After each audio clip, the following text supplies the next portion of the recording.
marketing guy. There it is. I tell people all the time when somebody comes up with a good idea. Down.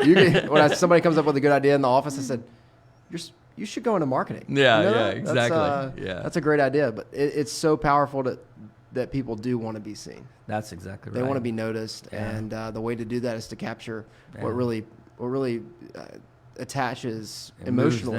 Moves them personally. That's strong. And that's the thing. We've never seen a top 10 list be the same. Wow. And even if you like Forrest Gump and I like Forrest Gump, we really lean into why it's different. You know, like what is your Forrest Gump look like that's different than mine? And believe it or not, it usually ends up being extremely different. Where you're like, oh my gosh, this person totally attaches to, Forrest going after Jenny. Yeah. And this person just attaches to, hey, I love Jenny running away. Well, or Forrest running and sort of like leaving a wake of creativity, Oh my gosh. So, just different things where you're like, oh, wow, it's so cool to see how even one movie that people choose that is very popular will end up being different because of their lenses of their life, so. How difficult is it? And I don't know your process. Do you give them a list of movies to choose from, or do they take it and bring you a list? No, we get them we have a web application that helps them discover their top 10 where they can look, by genre or by actor or by title, things like that. Wow. And just kind of discover it. And then we give them different lists of movie popular, IMDb, like what's the top 250 IMDb movies, or sure. And then I have a video I do of this is what we hear most as far as how people choose their top 10 movies, so it's it helps tease it out a little bit for them to figure out what is their top 10 movies. But most people choose things that are that they would watch over and over again. That seems to be the trend, like that's probably the number one way people choose their top 10 is the one thing that they would watch over and over again. Their go-tos. Yeah, like they would go, oh, it came on TBS again, and I sat down and watched it again. Like that ends up being a lot of why people put on their top 10. Or it has some sort of special memory with their childhood or with their parents or something like that. We had an African-American gal come in, and she had Smokey and the Bandit on her top 10. And I was like, oh, well, that's kind of curious for, someone who's a person of color, to have Smokey and the Bandit, which is sort of like a redneck movie, And she goes, oh, no, my dad used to watch that all the time. And it was just so special for us to sit down and watch Smokey and the Bandit, when we were young. And and it was cool because next to that was The Help on her top 10. And and again, that's one of those, some people of color have that, some African Americans have that on their list, and others see it as like a white savior kind of film. And and it was funny because she once again said, no, the reason I have it on my top 10 is like, this is my grandmother used to be The Help. Wow. And peering into her life. And this is, like, for me, I see myself coming out of that and being the first person in my family to, go to college and, and graduate and get a great job and be in corporate America and everything. So just a way in which people were able to tell their story because the movies just allow that platform for them to do that. That's so cool. So you mentioned that after seeing the insights, that people will change direction occasionally. Oh, yeah. I can imagine somebody like John Grisham, you saying, hey, look, you probably shouldn't do a comedy. You should probably stick to the crime series because you're pretty good at that. Right. Do you see some folks that either, I know you said change course, but some that solidify the course that they're on? It's like, hey, look, you're in a really good spot here. You should focus more on that? Yeah, definitely. It happens in so many different ways. So, for instance, I'll give you some examples. Like, just a simple example would be just people feeling affirmed in whatever character traits they have, or desire maybe they have. So I remember there was a recent group that came in, and one of the guys, I think it was a guy, and I'm blanking on the movie, but basically most of his movies on his top 10 were comedies, and he had this reputation of being very serious in the office place. Yeah. Well, it turns out that he was like he did comedy as like growing up, like he was this like young comedian, a closet comedian. Exactly. Wow. And he didn't, and then when he came and brought his movies and showed all these movies, with things, and then he related to the fact that was a part of who he was, like this was a part of his character. Yeah. but he just wasn't allowing that to show up at work, you know, because he thought, he was young, and he thought, I got to, you know, put on my best face and be taken seriously. And I remember that day it just being a shift for him, like he had permission to kind of bring him to do this, his whole self. And that seems very simplistic. On the other end, you know, there was a guy who came in, and we have different lenses that we look through, and one of the lenses, as we go through the day of rotating through different breakouts and kind of looking at different lenses in your movies, one of them was antagonism, which is looking at kind of what is the lie that the character believes that could destroy that character, you know, in the movie, like dealing with that internal conflict. And so his lie that he came up with was, you're an embarrassment, like you're behind the times, and you'll never catch up to kind of the new things that's happening. Well, what was funny about that is I met with his team leader before he came to that experience, and his team leader was like, this guy's kind of stuck, you know, like he's on this team. He has all this experience with the company, like years with the company, but he just doesn't see himself as a mentor, you know? And he's got all these young millennials on his team, but he just won't step up and be a mentor. And my goal for him, the team leader was saying, was for him to, you know, see himself more seriously as a mentor. Well, when he told this lie and he got up and, you know, kind of presented, and this was the lie that came out of his movie, guess what movie that was from? That was from Anchorman. So if you think about Ron Burgundy in his low moment, I can't say that I would have ever taken that out of exactly. But if you think about it, it makes total sense. It makes total sense. Ron Burgundy like feels like the girl is now the anchor, and the television industry is going to go read towards the teleprompter right. Exactly, that he's an embarrassment now, and he's behind the times, and that television's moving on, you know, despite him and everything. So here's this lie coming out of Anchorman. And he's totally relating to it and going, oh my gosh, like this. And he says to his team, he's like, of all these millennials in front of him, he's like, you know, I just feel like sometimes I'm the embarrassing old guy in the room, and I'm just kind of behind the times with you guys, you know. And his ability to kind of say that out loud through Anchorman, you know, and just kind of keep that Anchorman as a buffer, was a major pivotal moment for him to get through that gap. In fact, his team leader told me, she was like, you know, he came to my office the next day and said this was a huge defining moment for him, you know. So, you know, I like to tell that one because I feel like, you know, if you can change, you know, and really move the business side of things and have someone go from being, you know, not mentoring to being a mentor, through Anchorman, then you know, then there's all kinds of possibilities of how you can, you know, get the work done through these movies, you know. So you mentioned that word buffer. All that hits me is going to your parents or somebody else and saying, well, I know this girl and she's going through this, and it's never you. So it's much easier to talk about your own personal struggles through I have a friend, Ron Burgundy, or through you know, Forrest Gump, than it is to talk about him through Bryan Coley or Hamilton. Exactly. Mars. Yeah, I remember strong. When we were talking earlier, you were talking about Top Gun probably being on your top 10. Have a similar story where this was a team that was a new forming team that was just coming together. And the guy had brought his small group and experienced a reel, and he was like, I want to bring my team to do the same thing. And and so it was one of those moments where the whole team dynamic changed because this one guy got up during presentation. And again, I don't mean to focus on this concept of the lie because we look through different lenses all the time, but this happened to be the same lens of looking at antagonism. And so he had picked Top Gun, and the lie was, you'll never get back up on the horse. You know, you never be, you know, if you know Top Gun, he loses goose, you know, and then he can't get back up in the air again. And so the lie is, you know, you'll never get back up, you know, again, kind of up on the horse. You'll never be the maverick that you used to be. You're going to be defined by the mistake that you make in the past. So if you're looking at Top Gun, that makes total sense as far as what he wrestles with, right? Well, the guy gets up in presentation, and I don't ever push anything. You know, I'm like, you know, give everybody their control knob as to what they want to share.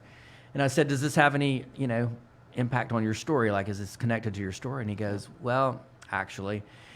He said, I've lived my life pretty much, just floating through life with everything like Maverick kind of just being given to me, or, I earned it, but ultimately I've had a pretty smooth path. Yeah. And then he said, a couple of years ago, my wife woke up and said, I want a divorce. And he said it was just like losing goose, it was just like boom. Suddenly, my life was just thrown up in the air. And he just told his team, he said, this has been a personal thing I've struggled with, but ultimately it's been something that even at work, I really tried to struggle with. Can I get back up on the horse again? Wow. And because of the movie providing him a sense of being able to tell that story and be vulnerable to his team, it changed the dynamic of the whole team. The whole team became very vulnerable with each other. The amount of engagement went through the roof. Of course. To the point at which this team has come like 7 times to reel. Wow. Every time they get a new member, they keep bringing the team back, That's awesome. And they do different content and everything. Because the team leader was so convinced that this was a way in which his team could be more productive because they were able to say things that maybe they wouldn't be able to say without the movies, being a way to say them. So, wow. Yeah. This community is an arts community. Would you agree? Yeah. It seems like with all of the film and with all of the... You're talking about Atlanta. Atlanta. I wish it was more so, just like every other community. Yeah. Do you see that trend going forward and what you do being more widely accepted, not only accepted, but encouraged? Yeah, I think the battle we fight is twofold, actually. One is sort of where the film industry is going, which is that most people aren't going to the movies anymore, Yeah. So it could be that I end up having to change our model to, binge watching. Exactly. Yeah. So that's a concern as to where the industry is going. But I would say that my biggest challenge is people seeing us film as a novelty, So I'm having to compete with Strength Finders and Myers-Briggs and Enneagram and all these things, that people go, oh, well, there's science behind this. This is, like tried and true, and this is the way we kind of categorize people and label them and all this kind of stuff. And I'm like, hey, story's been around for centuries. It's a pretty good science behind stories. There's all kinds of science to how movies affect your brain and stuff like that. But ultimately, what I'm trying to say is, hey, do you really want to roll people up into a number, into a group of letters, into a label? How about rolling them out into their individual thumbprint, which we find in their top 10 movies, and allowing, I had a friend of mine who was head over innovation at a company, and he was like, Bryan, I want to do a real experience where we watch Apollo 13 and we watch all these, kind of movies. And I was like, you probably can do that without me. Just get a DVD player and just show the movies that you want to show, And I said, but how about we do something that is more like what we do, I said, which is, why not we get everybody's top 10 and then ask them to show you what is their brand of innovation in their top 10 movies. And so we figured out a group of questions to ask them and how to tease out what innovation looks like in their movies. And each person's brand of innovation that day was just crazy. Like we had the administrative assistants. I remember his admin was Pretty Woman was her innovation, and I was like, wow, there's a place that you don't see innovation coming from, but she saw it in Pretty Woman. And then another person had Batman, but it wasn't the gadget Batman. It was the Batman being able to see the evil coming before everyone else, And so his brand of innovation was much more of kind of being able to tackle a problem or a challenge, way ahead of the curve, Okay. And his ability to embrace that and say, I'm Batman, and this is the way my innovation is with Batman. Wow. If you're a team leader, the next time you've got a problem or next time you're trying to strategize, as to where the problems might be coming, you're going to put this guy on that problem versus trying to get everybody to agree that we should all work like Apollo 13, and so that's kind of the thing I find freeing with a lot of people is giving them a sense of their own brand of whatever it is, leadership, whatever it is, That's awesome. Yeah. I can tell that you like what you do. I do, yeah. There's Moneyball is on my top 10 movie list. Okay. I don't know if you know that film at all. I know it. I haven't seen it. Yeah. And that movie is about a guy who kind of is trying to reinvent baseball by using methodology that allows these players to be seen that otherwise they would be missed. Like these pitchers who pitch in a crazy way, but they're really good players are just overlooked. And then people who can get on base, but everybody else, they're not the big star anymore, like David Justice, or something like that in the movie is portrayed. And to me, I looked at my own movies and found that Moneyball was kind of what I was doing with Reel. Like it was a methodology that allowed people to be seen that otherwise they weren't being seen. Wow. And that would hopefully upset the industry and kind of reinvent what people development look like. And so, when you think of Reel, Moneyball is kind of from my movie list is what I'm trying to do, as well as It's a Wonderful Life is one of my top 10 where I've always chased after kind of this big significance. I've made a movie, and I've wanted to, have this big significance.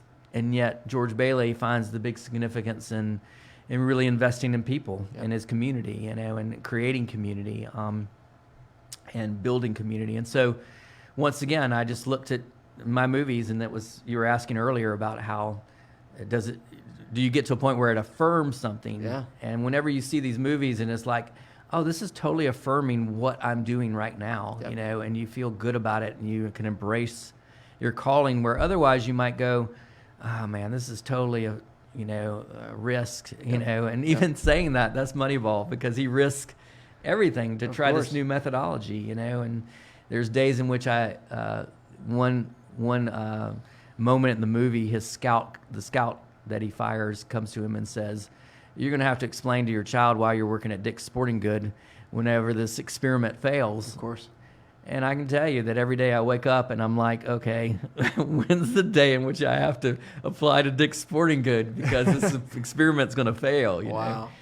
But that's the kind of thing where you can battle that because you know what it looks like in the movie, and you go, well, yeah, but he overcame that, and he really reinvented baseball, and so maybe we can reinvent what it looks like to see each other, It's the same buffer.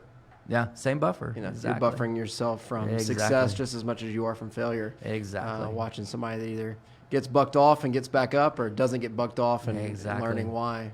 Exactly. Not to ask the same question of if you won the lottery, what would you do? But where do you see this going next? I should ask that question again.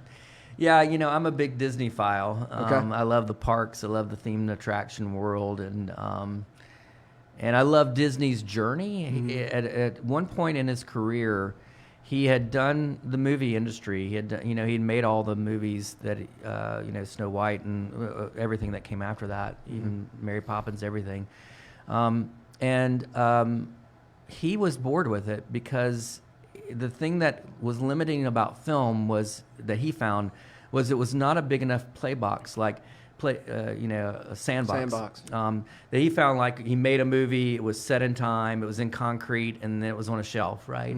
And he was totally dissatisfied with that because he wanted a bigger sandbox. And so he started doing Disneyland because he really wanted that bigger sandbox, and then Disney World because he wanted an even bigger sandbox.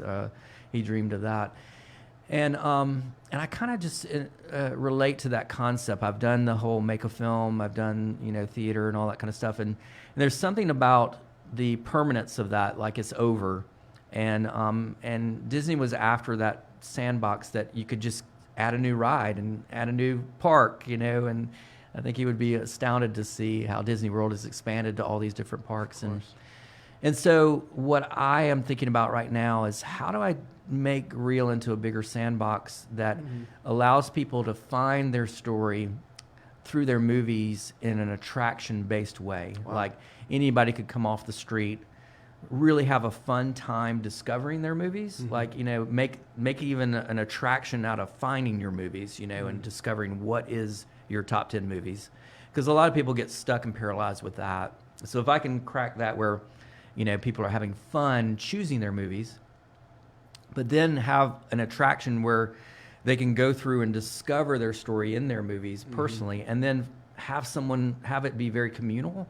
So, like you may go through it by yourself and you go, oh, I got to bring my wife because I want her to see what, because if the premise is true, that I'm capturing their hearts, then if they could walk through an experience that allows them to share their hearts, through their movies and discover their hearts and share it and want to bring, their family back to do it together and stuff like that.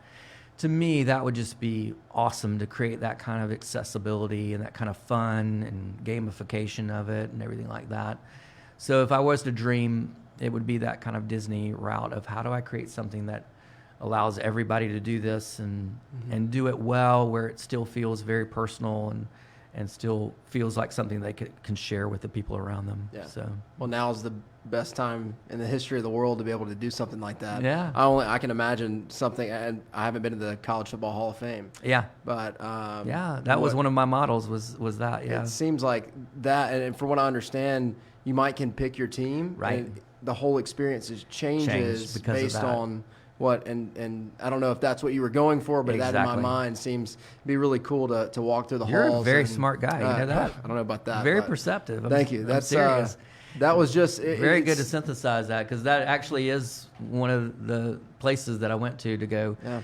That model. Idea of individualization, personalization is what we're after, is trying to get people to go that granular with their experience, so that experience is customized to their own choices, you know. And if I can get those choices to feel like I just had an experience that was only mine because of it was only my top 10 movie and it wasn't anybody else's, like how cool would that be? Like you go to Disney and it's a great experience, of course, because you're experiencing all these movies that you love or characters you love, but what if it's only your experience that you're then able to go, hey, let me show you inside my experience, and let me look inside of your experience, and the ability to do crazy things like help marriages and, help kids be able to find their identity, teenagers find their identity by going into this space. Wouldn't that be cool to come out and go, wow, I was affirmed in the fact that I'm the comedian guy, or I'm a bigger mentor than I thought I was, or, I'm chasing after this Moneyball thing and maybe it's good, so wouldn't that be cool if you could go into something and come out with that idea? It'd be incredible. Yeah. It's an attraction in my own head right now. I'd like to go there if it exists. Right, I'd leave right now and take Isaac with me and just head on down. But I don't do this. You with need everybody. to talk to Isaac about. He's gone through real a little bit. Talk to him about the Great Gatsby a little bit. Absolutely, I can't wait to go through it. Yeah, it's and just the model that you have right now is so interesting. I don't do this with everybody, but I feel like you could give some good insight. What's a good piece of advice, the best piece of advice that you have either received or that you would be willing to impart on us or our viewers? It doesn't have to deal with real experiences. It could be anything, but it's just kind of a deeper level, and we learn every time we have somebody new come in the studio here, and we'd really appreciate it if you had any advice that you could share with us. Yeah, this gray hair shows that I've gotten too many of those kinds of pieces of advice. The one that comes so fast to me, as far as one of those lessons, and I don't think I've learned it very well. I don't think I don't think I've learned this lesson the way I should. But it was one of those defining moments. Was I was making the feature film that I was, raised money for it, everything like that, and we had like a ticking clock on raising this money.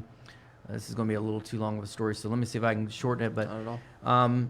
So we had a ticking clock on raising the money for this film, and by this date, if we didn't have X amount of money in the bank, then we would give all the money back to the investors, and we wouldn't make the movie. Well, that date came, and we were $400,000 away from our goal. So only $400,000 kept me from making a movie. But we were true to our word, and we wrote all the checks and gave everybody their money back. Wow. And then I went on vacation and was like, well, what was that? And everything. And it was weird because in that moment, I realized I was supposed to make the movie again. Like I came back from vacation and I realized I was supposed to make the movie again, but I was supposed to do it totally different than the way I was trying to do it. So I came back and I had a kind of a lead investor at the time, an executive producer, and I told him this, and he goes, "Oh, no. You said you were going to drop the movie. You weren't going to do the movie. We've already given the money back. I heard this story before. Let it die." Yeah. I was like, I just don't think I'm supposed to let it die. I think I'm just supposed to do it different. And he was like, well, and I explained to him the way I was supposed to do it different. And he said, that is a stupid strategy. No, don't do that. And he said, if you're going to do this, then try this strategy. And so the strategy he had was find an actor to attach to the project, or find a sponsor to attach to the project. And if you can do that, then maybe you can come back to everybody and go, let's make this film because I got this actor now. And all we needed was $400,000. So let's find that and let's do it. Yeah. I tried that for 3 months and it was just, nothing happened.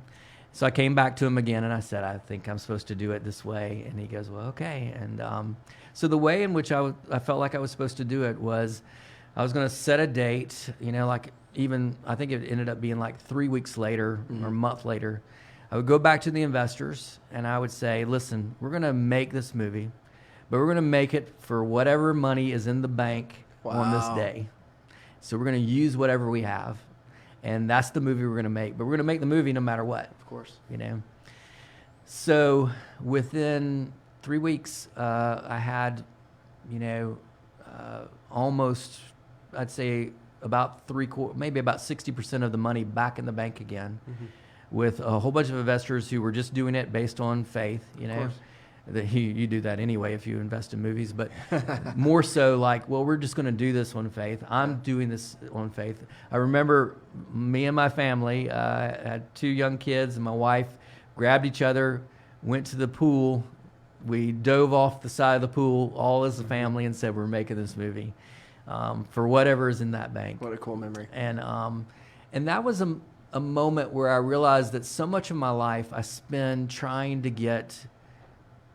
wait for enough, and whatever enough is, or wait for that next thing, that if I can just get this, then I should do it, or then this should happen. And that was a moment where I went, you know what? It's better just to use what you have. Like, look around you and see what you have, and all of us have things. All of us have resources that we just don't see that are around us. And when we are forced to use what we have, like we say, okay, we're diving off the diving board, we're doing this, and we're going to use what we have, it makes you much more creative to see what you have and to be able to use that. And so the great thing about that story is by the end of, like, after we had made the movie, post-production, marketing, all that kind of stuff, the money that we ended up having to do all of that ended up equaling to exactly the money that we were trying to raise at the very beginning. So it was kind of crazy that, every step of the way we ended up finding the money that we needed, but that first step of just saying, use what you have. So I tell that story because I feel like a lot of entrepreneurs, a lot of anybody in life, they kind of are waiting for just that if I had, versus what do you have? What do you have? What do you have? So that's the first thing that comes to mind. I'm still dealing with that myself. I have to kind of step back and always ask, what do I have? Like today I woke up and I was like, oh man, how do I get more sales? And stuff like that. And I have to step back and go, okay, well, what do I have? What do I have? And like, let me use what I have. So, wow. Yeah. That's strong. Good. That's strong. I tell my guys, so I lead a Friday morning Bible study. Yeah. And I tell my guys all the time, if you wait until you know the Bible to start witnessing to people, you'll never witness. Right. You can read it 1,000 times through, you'll never know it. Right. But you know the relationship you have with Jesus Christ. Or if you wait till you have the money to take that vacation with your family, you'll never take it. Right. You have to go out on a limb. I'm not saying blow the cash that you don't have. Right. But at the end of the day, it's the times when you're dependent on someone else coming through for you. Yeah. And those are the times that you see the powers that be working in a more powerful way than they ever could if you waited till you found the money. So true. Yeah. We're based off of Napoleon Dynamite. Yeah. That film was on a budget of $400,000 and it ended up netting $43 million at the box office. Yeah. Not including any of the Vote for Pedro shirts that were sold after.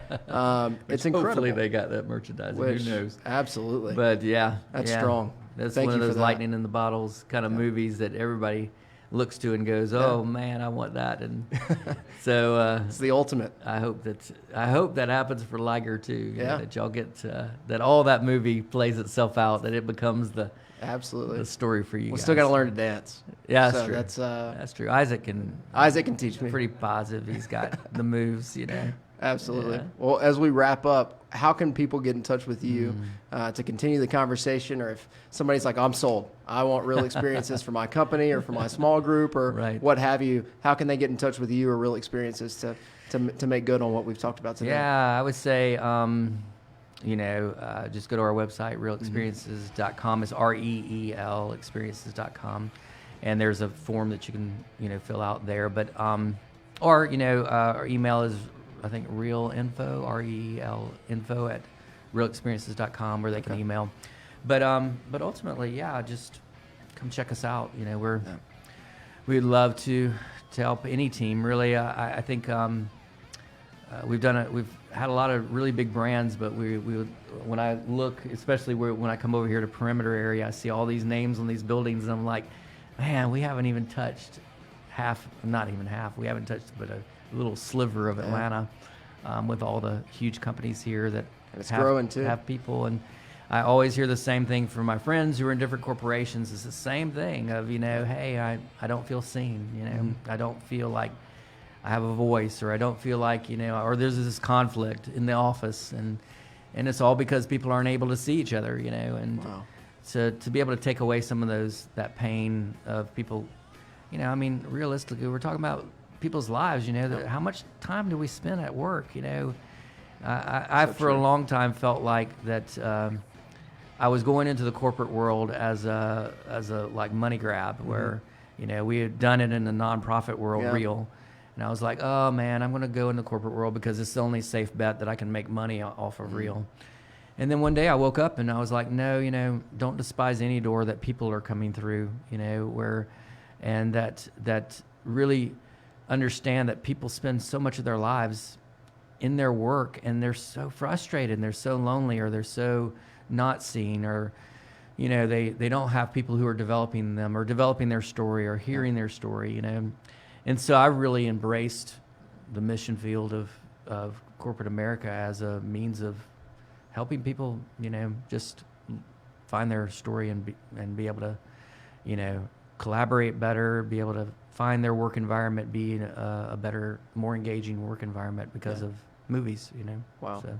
That's powerful. Yeah. This has been great. Good. Thank you, Bryan. Thank you. I'm excited to go through your experience and to see it play out. I know that this is... Yeah, you haven't expressed just the start. What's going to be on your top 10 list. So. Oh, man, well, I can't give it away right now. Oh, Isaac, what do you feel about that? Part 2. You think he's trying to, side skirt, I just want to be noticed. He doesn't want to be judged here? Yeah. We'll see. We'll see what buffers I pull together, but... Thank you again. It's been great. Thank you, man. And for all the viewers and listeners out there, we sure do appreciate you joining us in the jungle today with Chief Creative Officer of Real Experiences, Bryan Coley. Until next time, we have another episode coming tomorrow. Check back in with us, same time, just a different day. I'm Hamilton Winters, strategist with Liger Partners, and we'll catch you next time here in the jungle. Thanks again, Bryan. Thank you, Hamilton. Have a great day, everybody.